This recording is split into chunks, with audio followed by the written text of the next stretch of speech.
बहुत बहुत स्वागत है आप सभी का इलेक्ट्रॉनिक स्टडी यूट्यूब चैनल पर। दोस्तों, आज के अपने इस वीडियो में हम बात करेंगे यूपीटीटी 2021 के लिए जो हमारा प्रैक्टिस सेट चल रहा था। पार्ट 1 में हमने 15 क्वेश्चंस कंप्लीट कराए थे इसके प्रीवियस वीडियो में। रेस्ट ऑफ द क्वेश्चंस आज के हमारे 15 हैं जो कि इस वीडियो में आपको देखने को मिलेंगे।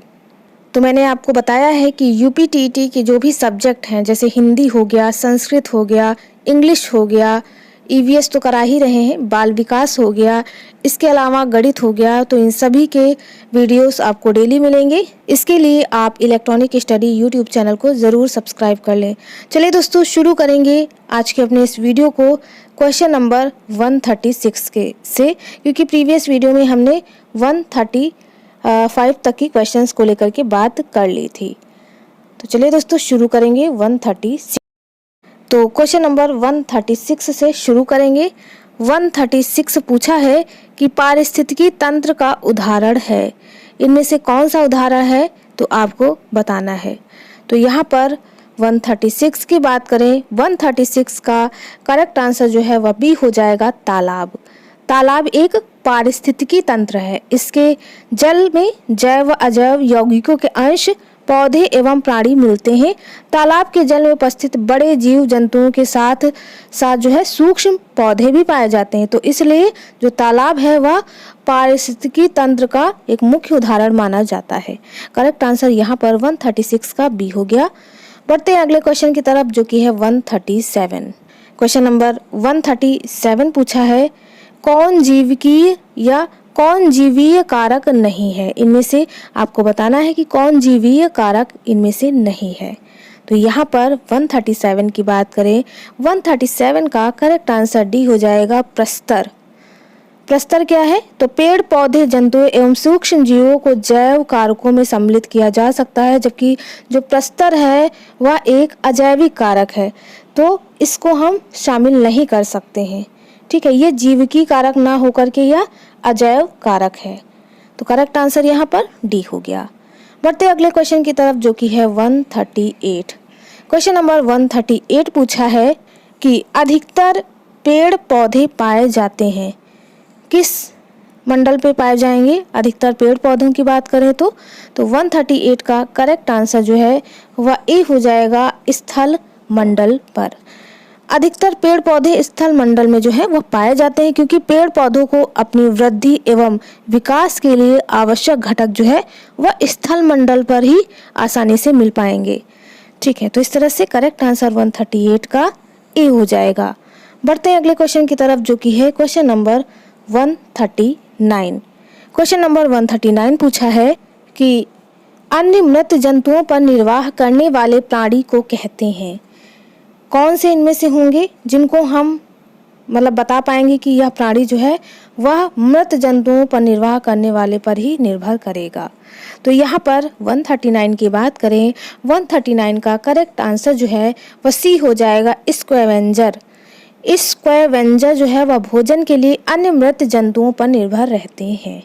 ठीक है, इस तरह से 139 का करेक्ट आंसर सी हो गया। बढ़ते हैं अगले क्वेश्चन की तरफ जो कि है 140। क्वेश्चन नंबर 140 पूछा है, राष्ट्रीय मतदाता दिवस कब मनाया जाता है। आपको बताना है कि राष्ट्रीय मतदाता दिवस कब मनाया जाता है। तो 140 की बात करें, 140 का करेक्ट आंसर जो है वह सी हो जाएगा, 25 जनवरी। राष्ट्रीय मतदाता दिवस जो है वह 25 जनवरी को मनाया जाता है। बढ़ते हैं अगले क्वेश्चन की तरफ जो कि है तो क्वेश्चन नंबर 141 देख लेते हैं। 141 पूछा है, निम्न में से कौन विश्व उष्मायन का कारक है, या कौन सा विश्व उष्मायन का कारण है, इनमें से आपको बताना है। तो यहाँ पर 141 की बात करें, करेक्ट आंसर जो है वह सी हो जाएगा, वायु प्रदूषण। कैसे है तो वायु प्रदूषण एक ऐसी स्थिति है जिसमें बाह्य वातावरण में मनुष्य और उसके पर्यावरण को हानि पहुंचाने वाले तत्व जो है वह सघन रूप में एकत्रित हो जाते हैं। वायुमंडल में बढ़ती कार्बन डाइऑक्साइड गैस वायु प्रदूषण का मुख्य कारण है, जो कि विश्व उष्मायन यानी ग्लोबल वार्मिंग के लिए यह गैस बहुत ही उत्तरदायी मानी जाती है। करेक्ट आंसर इस तरह से सी हो गया। बढ़ते हैं अगले क्वेश्चन की तरफ जो कि है क्वेश्चन नंबर 142। क्वेश्चन नंबर 142 पूछा है, महासागर पृथ्वी पृष्ठ के अधिकांश जगह आवृत किया जाता है, जो लगभग कितना है वो बताना है। तो यहाँ पर 142 की बात करें, 142 का करेक्ट आंसर जो है वह ए हो जाएगा। ए क्या कह रहा है? तो ए कह रहा है कि पृथ्वी के समस्त जलीय भाग को जल मंडल कहते हैं, जिसमें सागर तथा महासागर शामिल होते हैं।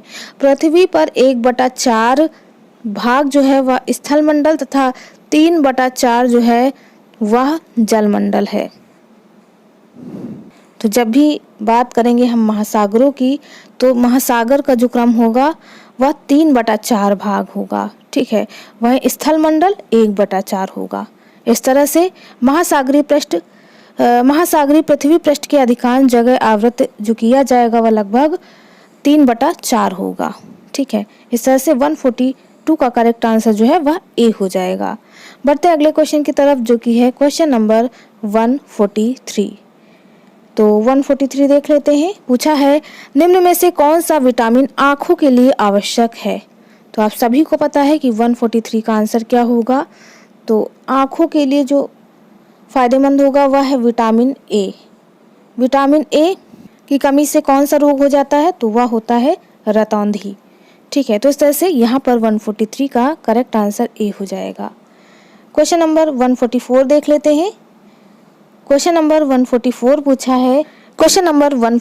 पूछा है कि निम्न में से कौन वायु प्रदूषण का एक उदाहरण है? तो आपके ऑप्शन दिए हैं और आपको बताना है कि इनमें से कौन एक उदाहरण है वायु प्रदूषण का। तो यहाँ पर अगर हम वायु प्रदूषण की बात करें तो धुआं और कुहासा, वाहनों से निकली गैस, जलती हुई लकड़ी या चारकोल से निकली गैस, ये सभी हो जाएंगे वायु प्रदूषण के उदाहरण के अंतर्गत। करेक्ट आंसर जो है 144 का डी हो जाएगा। बढ़ते हैं अगले क्वेश्चन की तरफ, जो कि है 145। क्वेश्चन नंबर 145 पूछा है कि भारत तथा दूसरे देशों में प्रदूषण को रोकने के लिए बनाए गए नियम में कौन सा प्रयोग जो है इनमें से रोकेगा, मतलब प्रदूषण को रोकेगा। तो आपके ऑप्शन दिए हैं, आपको बताना है। तो यहाँ पर 145 की बात करें, 145 का करेक्ट आंसर जो है वह भी हो जाएगा प्लास्टिक के थैले।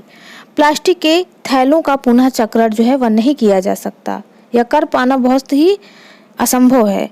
इसलिए भारत तथा दूसरे देशों में प्लास्टिक के थैलों पर रोक लगाने के लिए नियम बनाए गए हैं। इस तरह से जो आपका 145 है उसका करेक्ट आंसर जो है वह बी हो जाएगा। बढ़ते हैं अगले क्वेश्चन की तरफ, जो कि है क्वेश्चन नंबर 146। 146 पूछा है, हवा में उपस्थित ऑक्सीजन का प्रतिशत है, कितना प्रतिशत है ऑक्सीजन का? तो वह आपको बताना है, ठीक है। 146 की बात करें, 146 का करेक्ट आंसर जो है वह डी हो जाएगा 21%। वायु oxygen, nitrogen, carbon dioxide, organ तथा गैसों का मिश्रण है। इसमें से नाइट्रोजन की मात्रा की बात करें तो वह होता है 78 से 79%। वहीं ऑक्सीजन की बात करें कि ऑक्सीजन कितनी होती है तो 21% होती है। वहीं शेष की बात करें यानी अन्य गैसों की तो 1%, ठीक है, 1% होगी। इस तरह से यहाँ पर ऑक्सीजन का जो प्रतिशत आएगा वह है 21। बढ़ते हैं अगले क्वेश्चन की तरफ, जो कि है 147। क्वेश्चन नंबर 147 देख लेते हैं। 147 पूछा है, हमारे देश में किसे ठंडा रेगिस्तान कहा जाता है या किस स्थान को ठंडा रेगिस्तान कहा जाता है? तो 147 का करेक्ट आंसर जो है वह ए हो जाएगा लद्दाख। लद्दाख को ही ठंडा रेगिस्तान कहा जाएगा अगर अपने देश की बात करें। करेक्ट आंसर जो है वह ए हो जाएगा। और वहीं अगर हम लद्दाख की बात करें तो 8 केंद्र शासित प्रदेशों में लद्दाख का नाम भी आता है, ये आप सभी को पता है। बढ़ते हैं अगले क्वेश्चन की तरफ, जो कि है 148। 148 पूछा है कि प्रकाश संश्लेषण संपादित होता है, इनमें से प्रकाश संश्लेषण किसमें संपादित होगा? तो यहाँ पर 148 की बात करें, करेक्ट आंसर जो है वह सी हो जाएगा, सभी हरे पौधों में।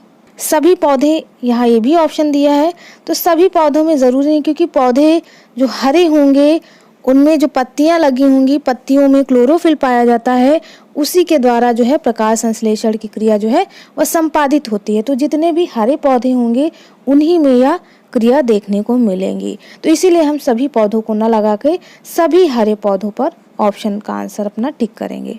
करेक्ट आंसर 148 का सी हो गया। बढ़ते हैं अगले क्वेश्चन की तरफ जो कि है 149। क्वेश्चन नंबर 149 क्या कह रहा है? क्वेश्चन नंबर 149 कह रहा है कि भारतीय संसद भवन का डिजाइन जो है वह किसने तैयार किया था? इनमें से आपको बताना है कि भारतीय संसद भवन का डिजाइन किसने तैयार किया। तो 149 की बात करें, 149 का करेक्ट आंसर जो है वह सी हो जाएगा, एडविन लुरियंस। एडविन लुरियंस जो है वही हैं भारतीय संसद भवन को डिज़ाइन करने वाले। ठीक है, इस तरह से 149 का करेक्ट आंसर जो है वह सी हो गया। बढ़ते हैं अगले क्वेश्चन की तरफ जो कि है 150। क्वेश्चन नंबर 150 पूछ रहा है, निम्न में से कौन पर्यावरण के लिए हानिकारक है? जो हमारा इन्वायरमेंट है इसके लिए कौन इनमें से हानिकारक है? कागज़ है कि धातु है कि कपड़ा है कि प्लास्टिक है? तो यहाँ पर 150 की बात करें, 150 का आप सभी को आंसर पता होगा। करेक्ट आंसर जो है वह डी हो जाएगा, प्लास्टिक। प्लास्टिक का उपयोग करने के बाद इसे जलाया या गलाया नहीं जा सकता। जला तो सकते लेकिन इसको हम गला नहीं सकते, इसी कारण यह पर्यावरण के लिए अत्यधिक हानिकारक है। जबकि कपड़ा जो है, कागज़ और धातु ये सब जो है वो मिल जाते हैं। तो इस तरह से 150 का करेक्ट आंसर जो है वह डी हो गया। तो दोस्तों आज के इस वीडियो में हमने 15 रेस्ट ऑफ द क्वेश्चंस जो थे वो कंप्लीट करा दिए हैं। इसके नेक्स्ट वीडियो में हम बाल विकास या हिंदी सब्जेक्ट से कुछ और प्रैक्टिस सेट लेकर के आएंगे। उम्मीद और आशा है आप सभी को हमारा यह वीडियो पसंद आया हो। चलिए दोस्तों, मिलते हैं अपने एक नेक्स्ट वीडियो में एक नए टॉपिक के साथ। तब तक के लिए आप सभी का बहुत बहुत धन्यवाद। Thank you friends, keep watching and share to others.